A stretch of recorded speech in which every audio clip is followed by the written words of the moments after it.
Understanding Sleeper's Keeper and Dynasty League settings, setting up and managing long-term league formats.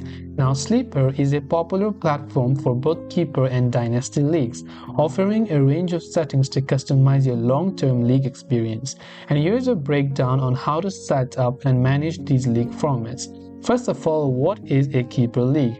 In a Keeper League, team retains a certain number of players from their roster each year.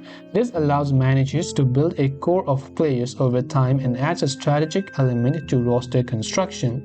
To set up a Keeper League, there must be keeper rules, so decide how many keepers each team can have, how many rounds they'll lose for keeping a player, and any other specific rules for your league. While Sleeper doesn't have dedicated keeper settings, you can achieve this by manually managing rosters before the draft. You can also go to the pre-draft process, which is before the draft. You can have each team declare their keepers. As commissioner, you can manually add those players to their rosters for upcoming sessions. So you can click the gear icon here, you can go to commissioner controls and see over here if you have commissioners in this case. Now, in terms of Dynasty Leagues take the keeper concept a step further. In Dynasty Leagues, teams keep most or all of their roster from year to year. This creates a deeper, more long-term experience where managers are invested in their players for multiple seasons.